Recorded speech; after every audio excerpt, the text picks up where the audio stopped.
साल का दिलीप शहर में पढ़ाई करने आया था ताकि अपने माँ बाप के सपनों को साकार कर सके। कहने को तो ये शहर बहुत बड़ा था, हजारों मकान थे, पर दिलीप को रहने के लिए एक छत तक भी न मिल सकी। एक कुंवारे लड़के को कौन किराएदार रखने का जोखिम उठाता। दर दर भटकने के बाद आखिरकार उसे घर मिल ही गया। एक लायक बेटे की तरह वह मिसेज कल्पना की सेवा कर रहा था। एक दिन वह अस्पताल से घर लौट रहा था कि बारिश शुरू हो गई। बारिश तेज होती जा रही थी। दिलीप जल्दी से जल्दी घर पहुंचना चाहता था ताकि किताबें भीगने से बच जाएं। जैसे ही वह घर पहुंचा तो दरवाजा खुला देख चौंक गया। वह घर के भीतर दाखिल हुआ तो आंगन का नजारा देखकर अपनी सुध-बुध भूल गया। मिताली लहंगा ब्लाउज पहने बरसात के पानी में नहा रही थी। भीगे कपड़ों में उसका सौंदर्य और भी गजब ढा रहा था। यही वजह थी कि दिलीप एकटक मिताली को निहारता रह गया।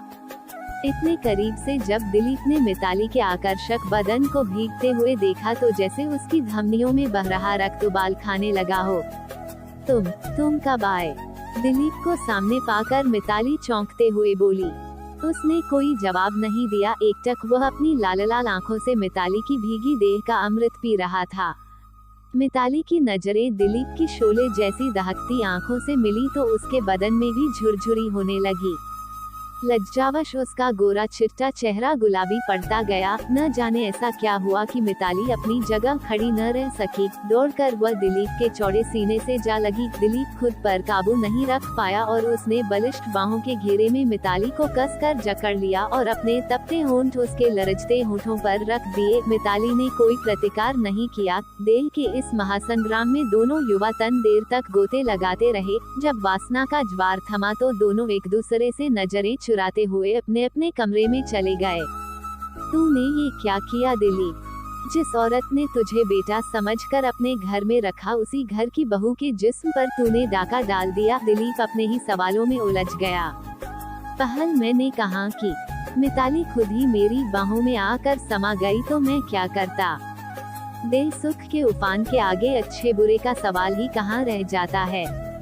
दिलीप ने मानो अपना पक्ष रखा। उधर मिताली अभी भी सामान्य नहीं हो पाई थी। आज एक अनजान पुरुष के संसर्ग में उसे अकल्पनीय सुख की प्राप्ति हुई थी। ऐसा आनंद तो उसे आज तक उसका कारोबारी पति भी नहीं दे पाया था। उसने विचारों को झटका और कपड़े बदल लिए, फिर चाय बनाई और टे में एक कप रखकर दिलीप को देने चली आई। दिलीप सोने की तैयारी में था। मिताली को सामने खड़ा पाकर वो हड़बड़ा गया। लो चाय पी लो। पानी में इतनी देर भीगने के बाद चाय पीना ठीक रहता है? मिताली ने कप आगे बढ़ाते हुए मुस्कुरा कर देखा। सचमुच चाय अच्छी बनी थी। रात के खाने में मिताली ने उसकी मनपसंद करेले की सब्जी बनाई थी। न जाने कैसे मिताली को उसकी पसंद नापसंद का पता चल गया। यहाँ तक कि दाल, सब्जी, मिठाई में उसे क्या क्या पसंद है उसकी बाकायदा लिस्ट मिताली ने बना रखी थी। एक रात वह दूध का गिलास लेकर कमरे में आ गई। दिलीप को गर्मी लग रही थी। उसने ज्यादातर कपड़े खोल रखे थे। अचानक मिताली को सामने पाकर उसने तौलिया उठा लिया। ये देखकर मिताली जोर से हंस पड़ी। निर्झर झरने सरीखी हंसी कानों में मिश्री घोल रही थी। पारदर्शी गाउन में मिताली किसी अप्सरा जैसी नजर आ रही थी। गिलास मेज पर रखकर वह पलंग पर ही बैठ गई और अपने हाथों से दिलीप के बालों को सहलाने लगी। दिलीप इतना भोला नहीं था जो किसी स्त्री के मनोभावों को न समझ पाता।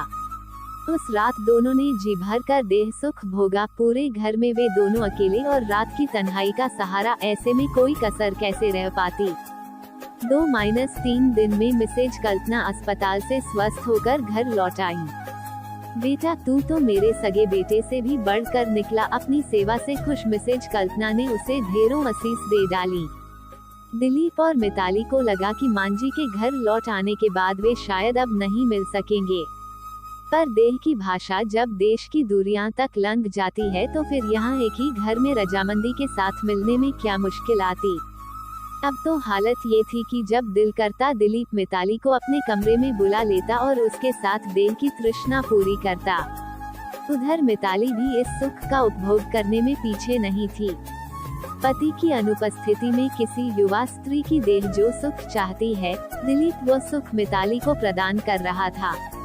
देह सुख के भोग में दोनों शायद ये बात भूल गए कि सुख हमेशा अकेला नहीं आता, अपने साथ दुख भी लेकर आता है।